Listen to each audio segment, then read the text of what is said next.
Hello again, welcome back everyone. Liquor Hound here with you. Thank you for joining me once again for another year-end recap video. So this is my best of spirits for 2019. And here we're going to go through each and every category, give you my initial best of pick, and then give you a honorable mention or a runner-up or two, so that if you can't find the initial pick, hopefully you can find one of the backups to add to your collection. Now, the one thing I will say, and this really applies just to the bourbon world, I still do not include allocated bourbons. So you won't see any George T. Stagg, William LaRue Weller, any of the Van Winkles, anything like that in here. A lot of times those bourbons are completely allocated, so there's no chance of most people getting them. And then to obtain them, you're going to have to go to a secondary market, and then the pricing, the quality ratio starts getting way out of whack, and then I just usually don't even recommend them at that pricing. So we're not going to include them, all right? Now, that said, this first one, Bourbon of the Year, is going to be this Stagg Junior, batch 12, bottled at 132.3 proof. This Stagg Junior was very, very round and very easily approachable for most people, even though it was such a high ABV. This is a brown sugar bomb, lots of almost like dried fruits going on, caramel, just rich oak. To me, this was a very, very solid bourbon, but it wasn't super complex. You know, it had a little bit of maybe clove and the cinnamon going, but not super complex. Just a lot of big brown sugar flavor. And again, it did not drink 132.3 proof. So you'll find that if you find this batch, you're going to be very, very happy with it at only about $55 or so. Of course, if you can't find that one and you can only find some other batch of Stagg Junior, don't be afraid, especially if it's still around $55, $65. Solid pickups. They just may have, some would have more orchard fruits, more apricot, that type thing. Others will have a little more spice and cinnamon, and in those cases, a lot of times, just a little bit of oxidation, just letting it breathe in the bottle once you, again, drink it down right to a little bit above that, past the shoulder, and just let them sit for a while. They really calm down and mellow out. All right? All right. Now, runner-up to that one. Colonel E.H. Taylor single barrels for 2019 were very above average. And the way you can tell it's from 2019, because they're all going to look the same. They don't give any kind of really bottling information or which single barrel number, nothing like that. But on the back, towards the bottom, there'll be a little bitty laser code etched on the bottle. This one says L19. It's those first two digits that are going to be the year. So the 19 E.H. Taylor single barrels at about $60 to $65, where it should be priced, were really, really solid. All right. Next up, let's say you want to spend some money. Let's say you got about $180, $190 burning a hole in your pocket, and you're wanting something a little special, something as a gift, let's say. This would be an excellent one. The very old St. Nick 12-year-old. It's just re-released here in the U.S. Of course, for many years, the very old St. Nick line was bottled for overseas only. They were sourcing phenomenal barrels back then. Some of those are just fantastic. This is basically kind of a new reincarnation of the brand. They are sourcing some Heaven Hill for this one, and you can definitely taste it. But at 12 years old, bottled at 90.2 proof, remember, 12-year-old is the oldest, the youngest bourbon in this bottle. There could be older. I think there's older in here. But very round, rich bourbon.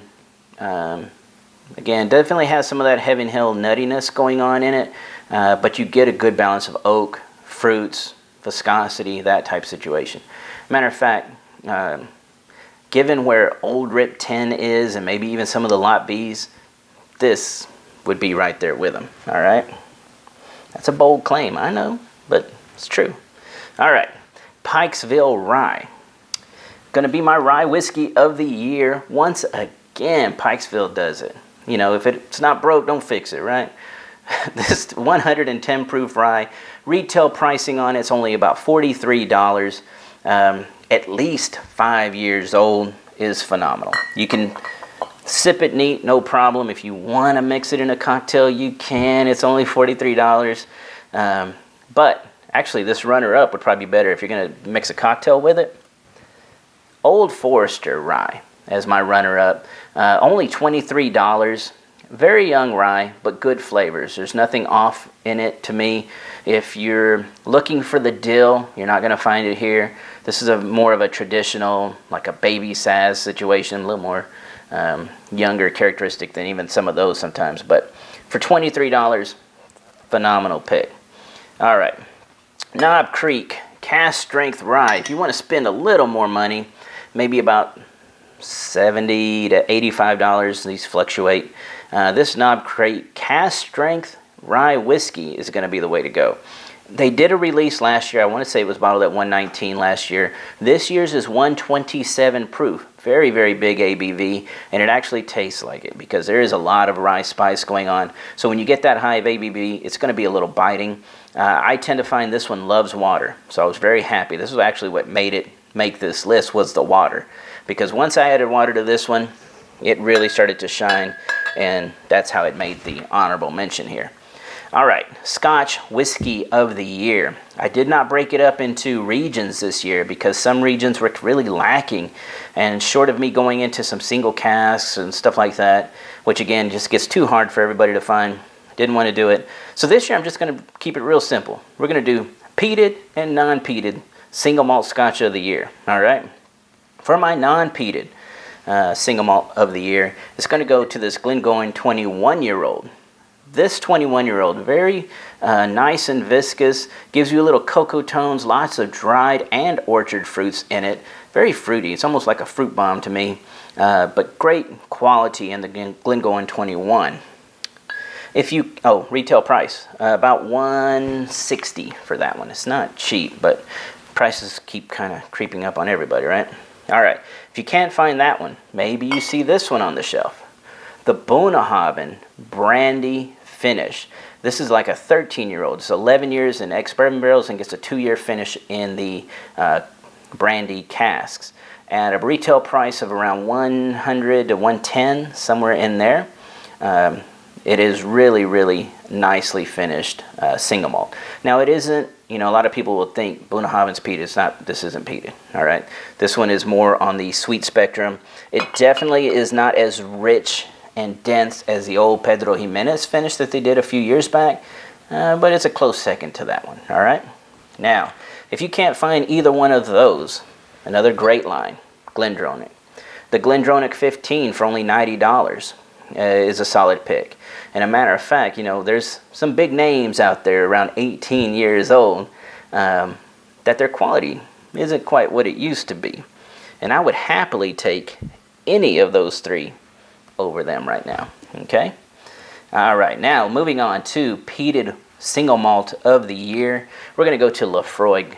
The Carchus Triple Wood from this year really surprised me. It wasn't leaning on the medicinal and heaviness that some of the Laphroaig tends to get nowadays, like heavy-handed is what I mean there. This Laphroaig had a lot of pipe tobacco notes in it. Lots of rich dried fruit. So I really enjoyed the triple cask Carchus, even much more than the regular triple wood. The regular triple wood, it's just too much water added. If you can get that Carchus, that's the way to go. Retail pricing on it was around $75 to $90, somewhere in there. And I actually think it's actually a good buy there. Now, runner-up, if you can't find that one, hopefully you can find this one. Springbank 12-year-old, the Cask Strength 12. This thing has been great for many, many years. All right, some a little better than others, but that's the one thing about Springbank. If you're talking Springbank or anything they do, whether it's the non-peated Hazelburn or the peated Longrow, they're usually all very high quality. Matter of fact, they're one of the distilleries out there that I still, can pretty safely always call upon, and they're going to deliver. So Springbank 12-year-old cask strength. Retail pricing on that one, I think it's starting to hit up almost $100. But I used to pick them up around, I think around 70, 80, somewhere in there. Anyway, whatever the price is now, even if it's $100, I still think that's a great pick for a big, rich, kind of peated yet, it has that Springbank character. It's delicious. Anyway, try it. All right, Irish Whiskey of the Year is going to go to, now this one was close because Redbreast, once again, if it's not broke, don't fix it type situation. Redbreast 12 cask strength has been up here a couple years now. But this year I went to a tasting where I got to taste all the Bushmills, the new ones, and I was so happily surprised to find that the new Bushmills tasted just like my old Bushmills from, let's say 10 to 15 years ago when I picked some of these up. And yeah, I mean, it still has that great Bushmills distillery characteristic going throughout. Yes, they're only 40% ABV, so they're not big, Irish whiskeys. Of course, if you want to get some of the independent bottling Irish whiskeys out there, go right ahead. Those are usually really phenomenal. But Irish whiskey of the year for me is going to be the Bushmills 16. Again, it's starting to get some of those pipe tobacco notes in with the traditional Bushmills aged distillate flavors that you usually get in those. We're talking the 1621s. You start getting kind of almost tropical fruit element going, similar to the Redbreast 21 as well.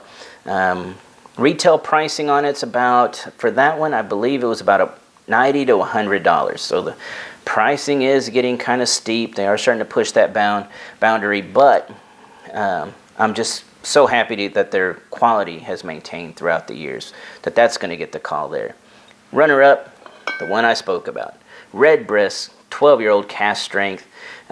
Still a great pick. I have heard that they were getting a little batchy, where some batches weren't quite as good as others, and they were starting to be a little biting, some like that. So you have to be you have to know that going in, okay? Because retail pricing on these has been going up. Matter of fact, I think they're approaching $80 right there. So again, at $80, hopefully you get a good batch.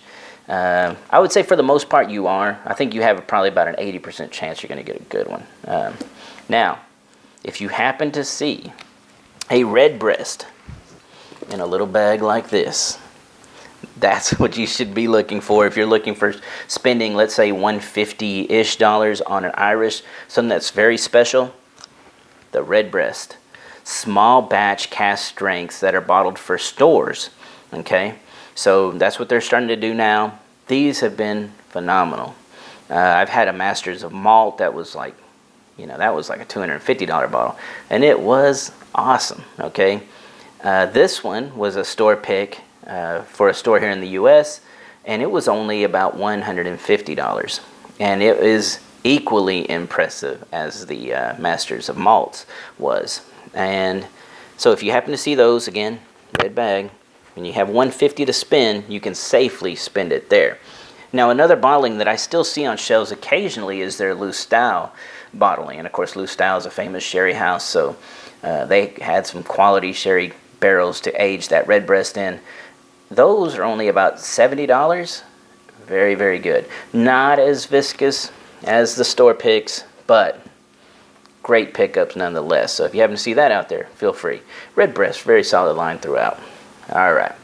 Next up, Canadian Whiskey of the Year is going to go to Rare Perfection 14-year-old. Now, the Rare Perfection 14 is another sourced situation coming out of the Preservation Distillery in Bardstown. They're the same ones that do the very old St. Nick. This Rare Perfection is sourced Canadian whiskey. I believe it's probably Alberta Springs, but I'm not sure. So the Rare Perfection 14, a big butterscotch caramel bomb, very viscous bottle, just over 100 proof. Retail pricing on it's about $140, $145. But again, this is where that quality is still above the price. So I'm very happy with that as my Canadian Whiskey of the Year. If you can't find that one, or you only feel like spending maybe about $70 right in there, this one, not quite as rich, but it does have some really good flavors going on. The Crown Royal Bourbon Mash 13-year-old. So this isn't just the Bourbon Mash. This is the Cornerstone or the Noble Collection that was 13 years. All right, at about $70, $75. A lot of big bourbon-y flavor coming through because they're using, of course, those casks once again. But Crown Royal did a good job with those, so if you see that still on shelves, don't be afraid to pick that up at around $70. All right, Cognac of the Year. The Brandy World was actually very, very pretty impressive this year. There was a lot of good little Cognacs, Armagnacs, Brandies coming out throughout the year, so it was really hard to kind of narrow it down. But me coming from a a big heavy whiskey background. I'm always looking for rich flavors, and I usually like really long finishes. And that's why for my cognac of the year, I chose this Hein XO Cigar Reserve. And look at the fill on that thing. Yeah, I really enjoy this one. It is retail priced at around $140. So it is not on the cheaper side of things, but it being a cigar blend or a cigar reserve, they're blending to a little richer, heavier profile to kind of match that cigar or pipe or whatever you want to smoke, you know, if you smoke with it. You don't have to smoke to enjoy these. These are just big, full flavored cognacs, all right? Now, let's say you only want to spend 100, 110. You could go with the Gaultier Cognac. And the Gaultier Cognac is an XO, so it is an aged cognac. Retail price 100, 110. Not super complex. Again, this one is kind of going to be one of those that's just big brown sugar, dried fruits, a little clove, a little cinnamon. Great pick there.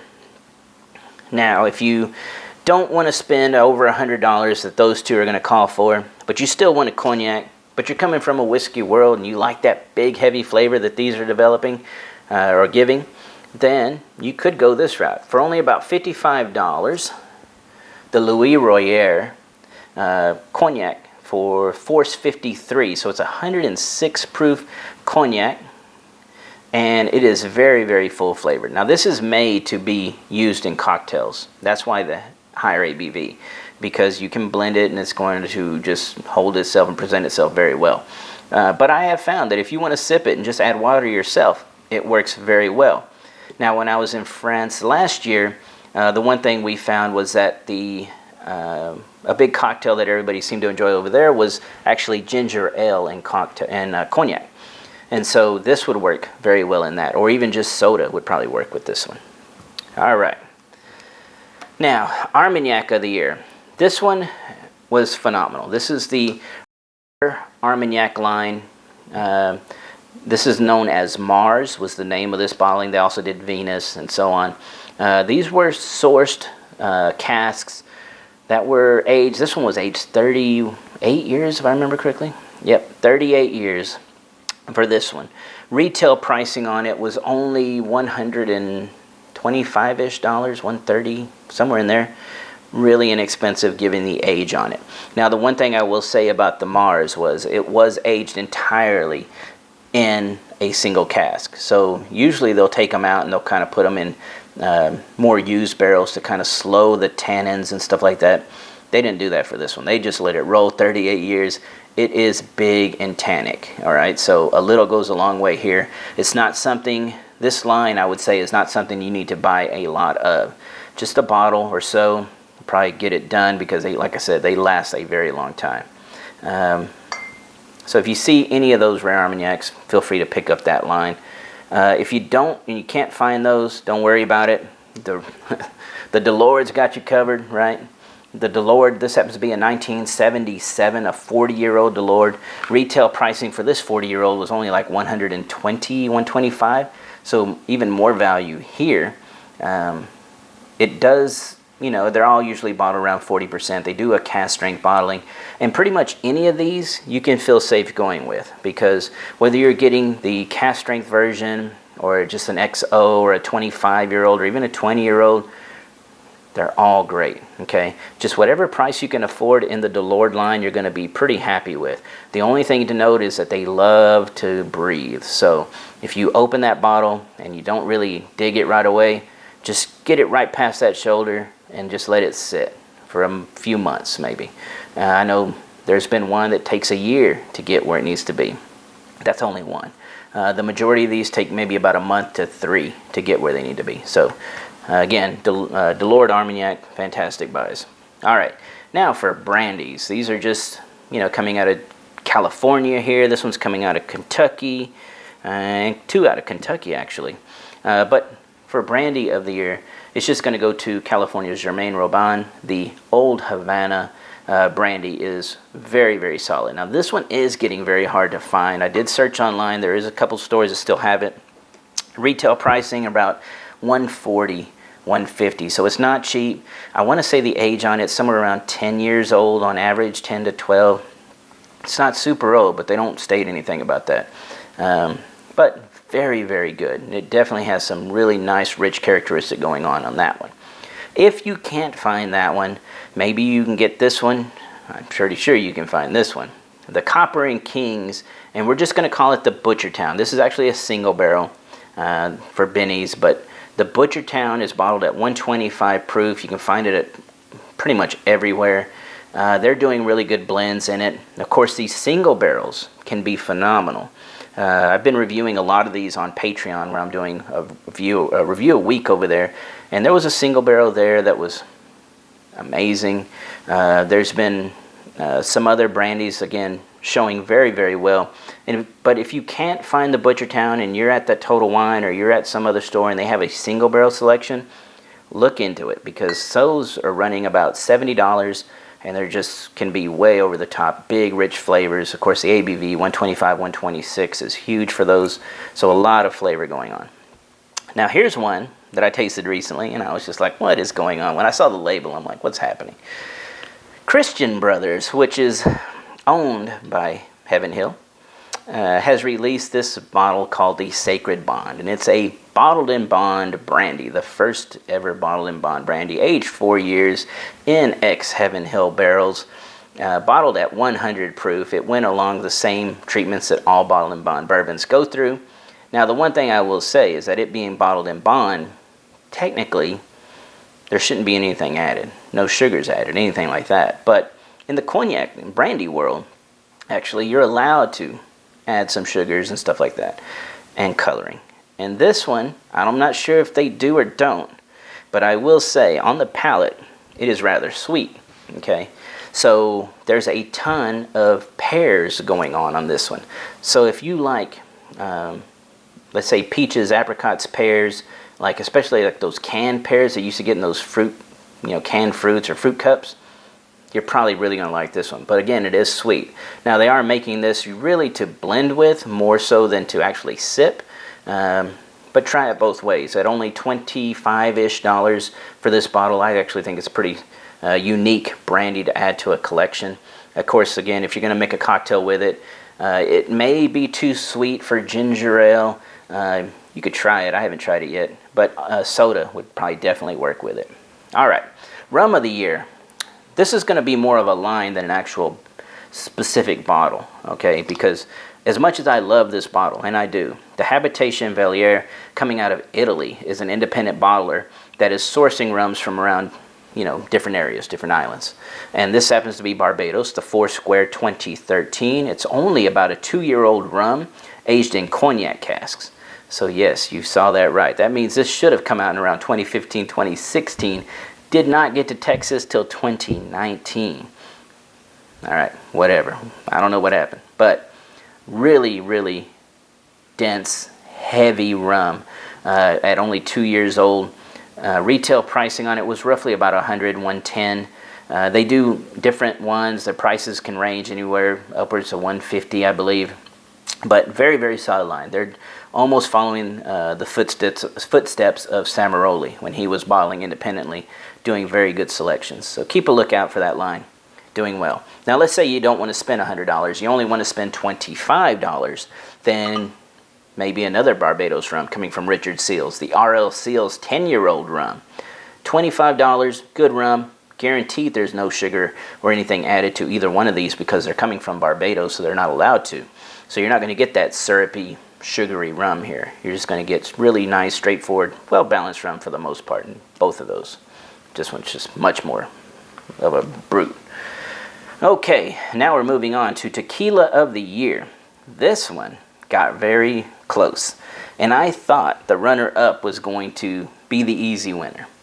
That was until the other day when I went in the store and I started seeing these being restocked again, and I was like, oh, really? So this is the Herencia Mexicana Reposado. This is my favorite of that line. The Herencia Mexicana is just an old traditional tequila. So they're using tejoanas, they're using brick ovens, slow process, but it does kind of develop a little richer profile, okay? Nothing really added to this. This is not sugary by any means. It is very viscous, it is very buttery, but it's a great traditional rum. And again, retail pricing, $45. I think the Blanco's like 40, and maybe the Añejo was like 60, right about there, 55, 60. Solid line. But this was so close to being the named one.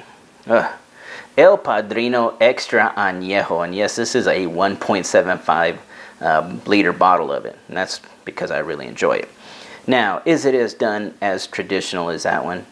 Probably not. I'm sure they're using roller mills here and that type situation. But the one thing I'll say is that it's not, it doesn't feel artificially sweetened or anything like that. It does have a really rich oak and cedar profile to it.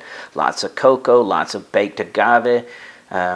This is a great extra añejo. Retail pricing for a 750 of this is only $50 right there.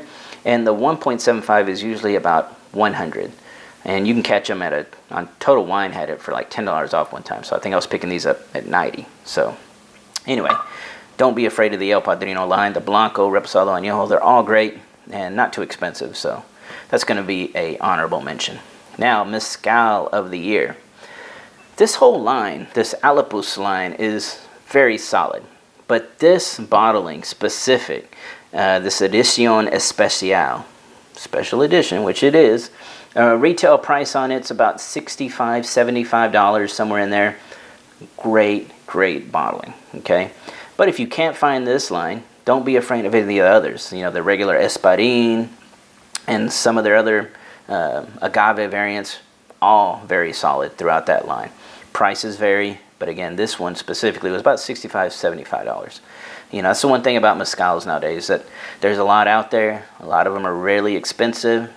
Doesn't necessarily mean they're all going to be great, okay? This next line, came from that kind of lineage. Mezcalosfera.